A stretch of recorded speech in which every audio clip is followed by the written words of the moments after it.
بسم اللہ الرحمن الرحیم۔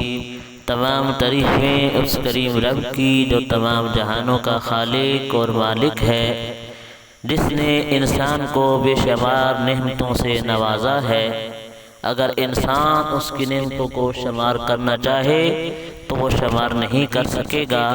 تمام تعریفیں اس کریم رب کے لیے ہیں جس کے سوا کوئی بھی عبادت کے لائق نہیں ہے، اور کروڑہ درود و سلام اس کریم آقا علیہ الصلوۃ والسلام کی ذات پر، جن کو رب تعالی نے قرآن کے اندر خاتم النبیین کے لقب کے ساتھ نوازا ہے، اور کروڑہ درود و سلام آپ کی ساری آل پاک پر اور آپ کے سارے اصحاب پر، جن کو رب تعالی نے رضی اللہ عنہ ورضوا عنہ لقب کے ساتھ قرآن کے اندر نوازا ہے۔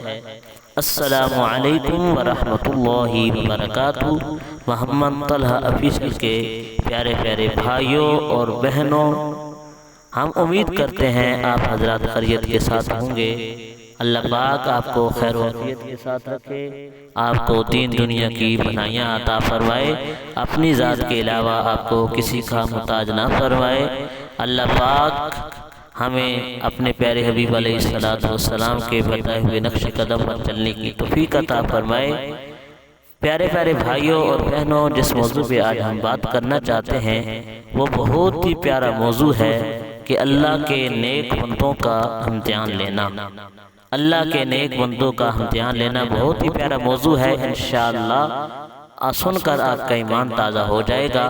موضوع کی طرف جانے سے پہلے حسب معمول آپ سے ادبانہ گزارش ہے کہ آپ ہمارے چینل محمد طلحہ آفیشل کو سبسکرائب کر دیں، گھنٹی والے بٹن کو دبا دیں تاکہ ہر آنے والی اسلامی معلومات ویڈیو آپ کو مل سکے۔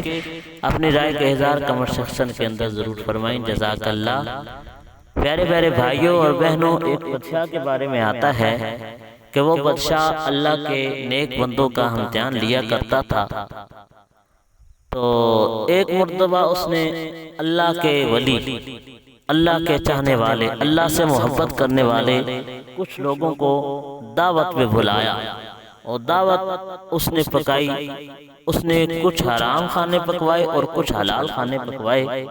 حلال اور حرام کھانوں کو مکس کر دیا۔ آدھے برتنوں کے اندر حلال کھانے رکھوا دیے، آدھے برتنوں کے اندر اس نے حرام کھانے رکھوا دیے، اور یہ رکھوانے کے بعد وہ اپنے ساتھیوں سے کہنے لگا کہ آج میں دیکھتا ہوں یہ جو اللہ کے ولی بنے پھرتے ہیں، یہ اللہ کے نیک بندے بنے پھرتے ہیں، آج میں دیکھتا ہوں کہ یہ کیسے حرام اور حلال کے اندر تمیز کرتے ہیں۔ کیا یہ حلال کھانا کھائیں گے یا حرام کھائیں گے؟ کیا یہ حرام حلال میں تمیز کر سکیں گے یا نہیں؟ اللہ کے ولی دسترخوان کے اوپر آ جاتے ہیں، وہ بادشاہ بھی اپنے ساتھیوں کے سمیت دسترخوان پہ آ جاتا ہے۔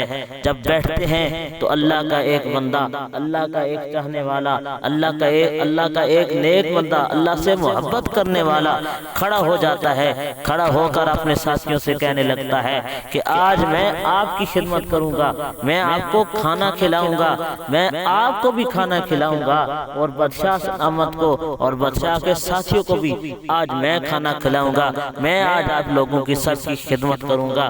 وہ اللہ کا ولی کھڑا ہو جاتا ہے، جن پلیٹوں کے اندر، جن برتنوں کے اندر حلال کھانا ہوتا ہے وہ اٹھا کر اپنے ساتھیوں کے سامنے رکھ دیتا ہے، جو اللہ کے ولی ہوتے ہیں ان کے سامنے رکھ دیتا ہے، اور جن پلیٹوں کے اندر، جن برتنوں کے اندر حرام کھانا ہوتا ہے وہ بادشاہ کے سامنے اور بادشاہ کے ساتھیوں کے سامنے رکھنا شروع کر دیتے ہیں، اور ساتھ ساتھ یہ آیت پڑھنے لگ جاتے ہیں کہ الطیبات للطیبین والخبیثات للخبیثین۔ جب بادشاہ یہ ماجرا دیکھتا ہے تو وہ اسی وقت اسی جگہ پہ توبہ کر دیتا ہے، اور ہمیشہ کے لیے اللہ کے ولیوں کا ساتھی بن جاتا ہے۔ تو اللہ پاک ہمارا حامی و ناصر ہو۔ اللہ پاک ہمیں بھی ان نیک بندوں کے نقش قدم پر چلنے کی توفیق عطا فرمائے۔ اللہ پاک ہمارا حامی و ناصر ہو، آمین۔